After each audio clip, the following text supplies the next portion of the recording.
Selamat pagi buat kita semua. Sebentar kita dengar firman Tuhan. Semoga slide-nya bisa berjalan dengan baik ya. Hari ini kita mau membahas bagaimana membawa keluarga beribadah kepada Tuhan.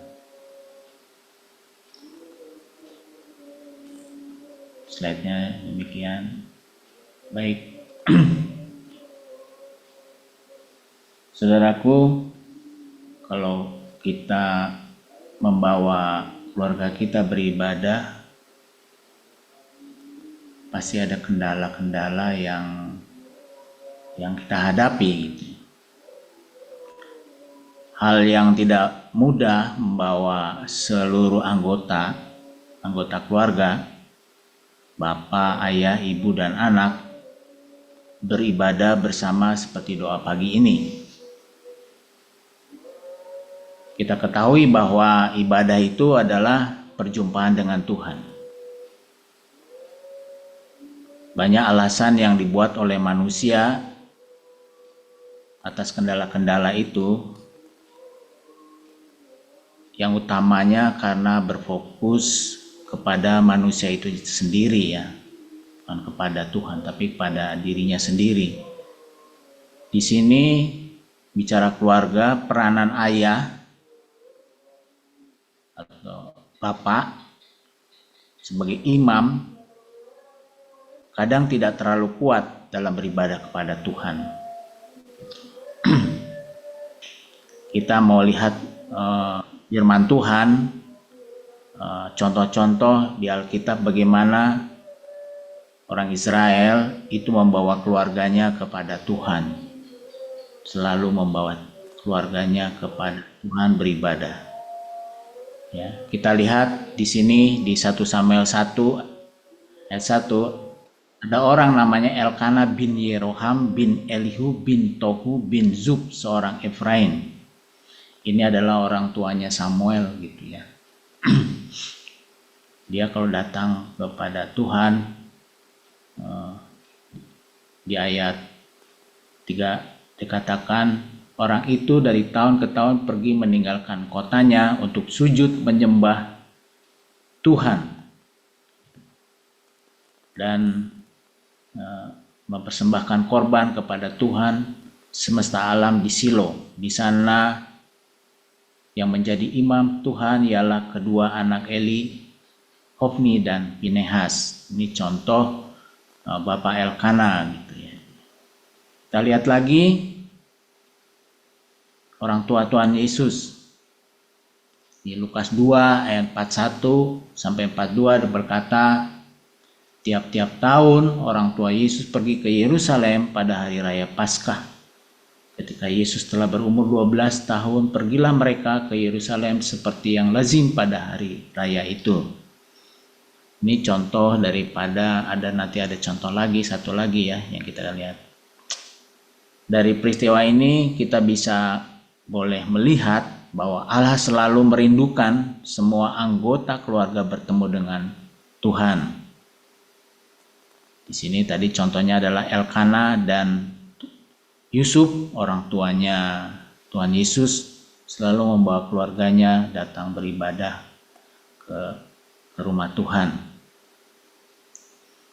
Lalu ada contoh ketiga adalah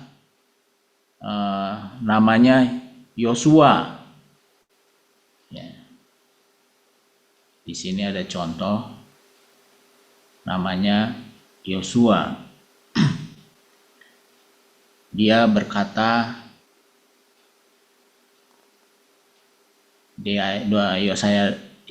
Yosua 24 ayat 14 dia berkata, oleh sebab itu takutlah akan Tuhan dan beribadahlah kepadanya dengan tulus ikhlas dan setia. Jauhkanlah Allah yang kepadanya nenek moyangmu telah beribadah di seberang sungai Efrat dan di Mesir, dan beribadahlah kepada Tuhan. Di sini Yosua sedang mendeklarasikan nanti ayat yang ke-15 bahwa beribadah bersama keluarga itu penting. Tadi kan ada kendala ya, Tapi sekarang firman Tuhannya jelas bahwa Tuhan itu ingin merindukan semua keluarga ikut beribadah kepada Tuhan. Beribadah itu tidak hanya doa pagi saja, ya semua namanya peribadatan kepada Tuhan. Nah, Joshua ada satu deklarasi dia kepada bangsa Israel bahwa dia akan beribadah kepada Tuhan. Kita lihat di ayat yang 15, dia berkata, "Tetapi jika kamu anggap tidak baik untuk beribadah kepada Tuhan, pilih pada hari ini kepada siapa kamu akan beribadah. Allah yang kepadanya nenek moyangmu beribadah di seberang sungai Efrat, atau Allah orang Amori yang negerinya kamu diami ini. Tetapi aku dan seisi rumahku, kami akan beribadah kepada Tuhan." Jadi ini deklarasinya Pak Yosua kepada bangsa Israel dan mengajak kepada bangsa Israel juga bahwa beribadah kepada Allah itu penting sekali dan dia melakukannya dengan keluarganya beribadah kepada Tuhan. Jadi saudaraku, kalau kita lihat firman Tuhannya di sini di ayat 14, ibadah yang dilakukan itu harus dengan rasa takut akan Allah. Respect dan hormat kepada Allah. Enggak sambil tiduran, enggak sambil tetapi takut, dengan rasa takut, hormat, respect kepada Sang Pencipta Allah.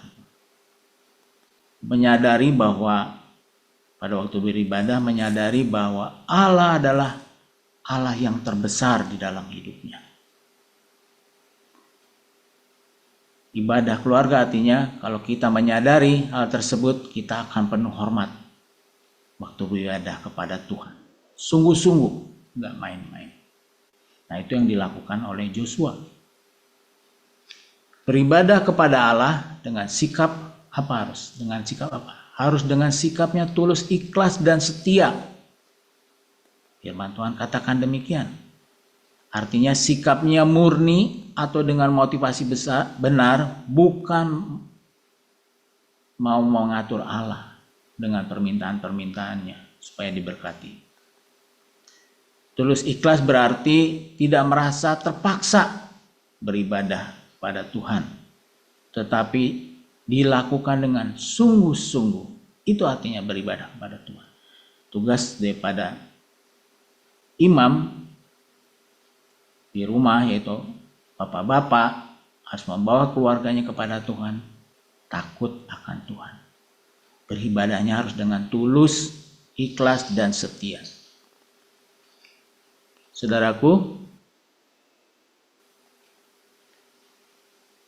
di sini beribadah pada Allah harus dengan sikap tulus ikhlas ya tadi ya. Sikapnya harus, saya ulang lagi, sikapnya murni atau dengan motivasi benar, bukan dengan mengatur Allah. Tulus ikhlas berarti tidak merasa terpaksa, tapi dilakukan dengan sungguh-sungguh. Kesimpulan yang terakhir, Yosua sebagai kepala rumah tangga, sebagai kepala keluarga, sebagai suami, sebagai orang tua, mengambil peranan penting dalam beribadah kepada Allah. Nomor 2, Yosua memerintahkan kepada keluarganya untuk beribadah kepada Allah saja. Yang ketiga, Yosua sebagai suami dan ayah yang ditetapkan Allah untuk memimpin keluarganya beribadah kepada Allah. Mari bapak-bapak, kepala rumah tangga, kita sama-sama sekarang membawa keluarga kita beribadah kepada Tuhan, berdoa. Hal-hal yang susah kita serahkan kepada Tuhan Yesus. Ya, Roh Kudus memimpin kita bagaimana mengatur keluarga kita, seisi rumah kita datang beribadah kepada Tuhan.